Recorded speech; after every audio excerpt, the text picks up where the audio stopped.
Y bro, imagínate, sabes que esta aplicación de Sudoku para resolver el Sudoku, pero se me está dificultando, para ver si me ayuda. La verdad es que yo no sé mucho de eso. Nos podemos demorar aquí como 30 minutos haciendo eso. Ese poco. Sí. O sea, yo estaba analizando y ya que estamos viendo la materia de investigación de operaciones, o sea, se me dio la idea como que hay que asignar números, o sea, poner un modelo de asignación que nos resuelva el Sudoku. ¿Sabes? La verdad es que yo aquí estaba trabajando en AMPO. Creo que lo podemos resolver por ahí. Dale, eso Vamos a hacerlo. Bienvenidos a todos, mi nombre es David Montiel y mis compañeros son Isaac Pastrana. Byron Correa. Mateo Naranjo. y somos un grupo de estudiantes de Ingeniería Industrial de quinto semestre de la Universidad Pontificia Bolivariana Seccional Montería y realizamos este video en aras de celebrar el evento Viva la Ingeniería Industrial. La investigación de operaciones nos permite entender procesos del mundo de la mano de la programación matemática, cuyos métodos ayudan a resolver problemas relacionados con el sector productivo en donde conviene maximizar o minimizar una función para la toma de decisiones en la organización, o esto es a lo que estamos acostumbrados. ¿No has pensado que esta herramienta de la investigación de operaciones se aplica en cosas mucho más cotidianas como un puzzle? ¿O tal vez que su poder trascienda a lo mejor a problemas de biología molecular? Vamos a aplicar lo que sabemos de programación lineal e investigación de operaciones para resolver el siguiente Sudoku. El Sudoku es un acertijo japonés mundialmente conocido que consiste en resolver una cuadrícula de 9×9 subdividida en 9 cuadrículas de 3×3 que no se traslapan. El objetivo es asignar a cada celda cuadrada dígitos numéricos del 1 al 9 con las condiciones de que ninguna fila, columna y subcuadrícula contenga el mismo dígito. Por lo general, algunas celdas se encuentran llenas al iniciar el Sudoku. Entonces vamos a resolver el siguiente Sudoku utilizando la programación lineal. Como en el Sudoku se busca asignar valores siguiendo una serie de reglas, podemos plantear un modelo de asignación para programar el problema, el cual es una variante del modelo de transporte. El objetivo aquí es asignar cada dígito K, que puede ser un número del 1 al 9, a una posición en la fila o columna I y J de la cuadrícula, respectivamente, lo cual nos lleva a definir la variable de decisión para empezar con la formulación, la cual es la siguiente. Se utiliza una variable binaria porque es una decisión de si sí se asigna un dígito en su lugar correspondiente o si no se hace. Para poder solucionar el Sudoku, necesitamos tener en cuenta ciertas reglas, las cuales tomaremos como las restricciones de nuestro problema. La primera regla dice que ninguna fila puede tener el mismo dígito. Esto significa que no importa lo mucho que nos movamos horizontalmente, no puede estar el mismo valor en esa fila. Esta regla la podemos expresar matemáticamente de la siguiente manera, en donde para un valor de K específico la suma de la variable de decisión para cada fila debe ser igual a 1, es decir, solo puede colocarse una vez el dígito K en cada fila. La regla número 2 afirma que ninguna columna puede tener el mismo dígito. Esto se entiende que en una misma columna no pueden encontrarse dos números iguales. Esta regla la podemos expresar matemáticamente de igual manera que la anterior regla, en donde para un valor de K específico la suma de la variable de decisión para cada columna debe ser igual a 1, es decir, solo puede colocarse una vez el dígito K en cada columna. Como tercera regla se encuentra que ninguna subcuadrícula puede repetir el mismo número. En cada cuadrícula no se puede repetir el mismo elemento. Esto significa que si sumamos los elementos involucrados por un solo valor, en la misma cuadrícula 1 y solo 1 puede tener el valor de 1, los demás 0.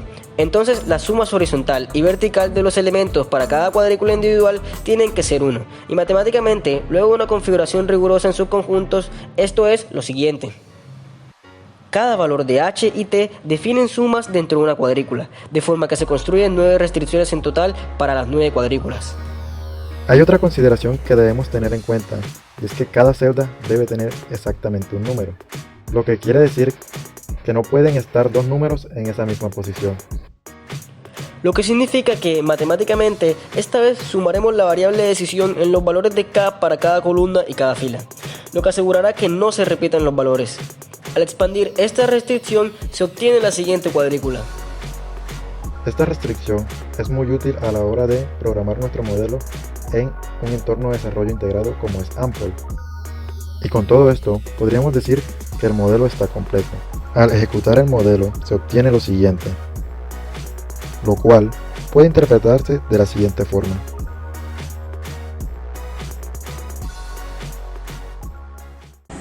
Mira, con esto ya se resuelve.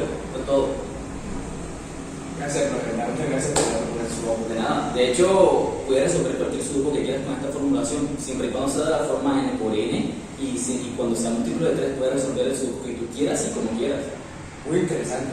Claro. Ya voy. Recordé algo. Este problema se lo pusieron a mi novia. Es de biología molecular. Es sobre acerca de esta cadena de proteínas. Ella quiere organizarla de una manera que la secuencia sea como la pide el programa, para ver cómo podemos resolverlo. De hecho, eso se parece mucho a un problema de programación ligera. Podemos resolverlo aquí con Apple también. También, Claro. muy olvidado. Claro que sí, vamos a usarlo. Bueno, ahora nos introduciremos en el campo de la biología molecular y qué incidencia puede tener la programación lineal en este campo para resolver situaciones de su naturaleza. Como pueden ver, esto es una cadena proteínica. Esta cadena está formada por dos ácidos, que son los ácidos hidrofóbicos y los ácidos hidrofílicos. Esta cadena se pliega de tal manera que los ácidos hidrofóbicos siempre formen parejas. Entonces, intentaremos abarcar esta situación con una situación problema a la cual le haremos una solución con la programación entera. Muy bien, entonces para este problema nosotros lo que queremos es predecir el plegamiento óptimo. Nosotros aquí contamos con una proteína compuesta por 50 aminoácidos con ácidos hidrofóbicos ubicados en diferentes posiciones. De hecho se encuentran representados con puntos negros en esta figurita. Entonces aquí queremos que se doble esta proteína, es decir, se pliegue, de manera de que se formen el mayor número de parejas posibles de ácidos hidrofóbicos. Para poder hacer esto se necesitan definir dos variables de decisión, que son variables binarias, una variable x sub ij y una variable y sub i. X sub ij va a tomar el valor de 1 si el ácido hidrofóbico I se empareja con el ácido J. Es decir, si entre un ácido hidrofóbico y cualquier otro ácido se emparejan, existe un emparejamiento, esta variable va a tomar el valor de 1. Va a ser 0 de lo contrario. Y sub I va a representar si se produce un pliegue entre los ácidos I e I más 1. Es decir, si entre un ácido y su siguiente va a haber un pliegue, pues esta variable va a tomar el valor de 1. Y es 0 de lo contrario. Para poder relacionar estas dos variables deben existir dos restricciones que van a implicar lo siguiente. Va a haber una pareja entre un ácido hidrofóbico I y J si pasa que primero no son contiguos, es decir, si ya están emparejados. Si hay un ácido hidrofóbico y hay uno al lado del otro, no puede haber un emparejamiento ahí. Es decir, que no puede haber un pliegue, un emparejamiento y luego un pliegue. Tienen un número par de ácidos entre ellos en la cadena. Si hay una pareja, debe haber un número par de elementos entre ellos en la cadena, porque de lo contrario no habría simetría entre los elementos, digamos que plegados. Hay exactamente un pliegue entre I y J. Tiene sentido porque no puede haber un pliegue entre más de un pliegue entre dos elementos, porque no tendría sentido en primer lugar. Entonces estas dos restricciones representan todas esas condiciones.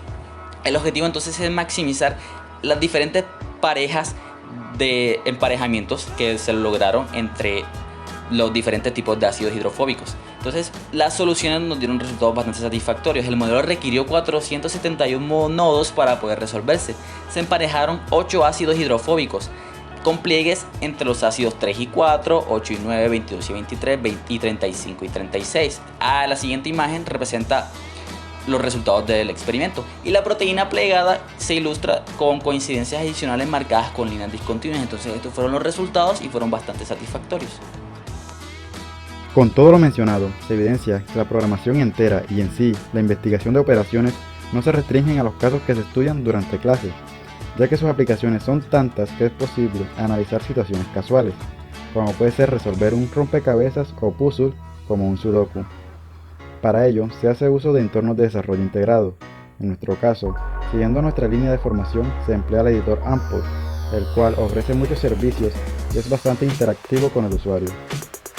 Aunque a simple vista no lo parezca, la investigación de operaciones trasciende otras áreas, además del sector productivo y económico, tal como se presentó en el análisis de codificación de proteínas, el cual es un claro ejemplo del poder de los modelos de programación entera. En fin, resulta imposible no darle importancia a la investigación de operaciones, puesto que representa una de las herramientas más eficientes y con un amplio espectro de áreas en que se puede desarrollar.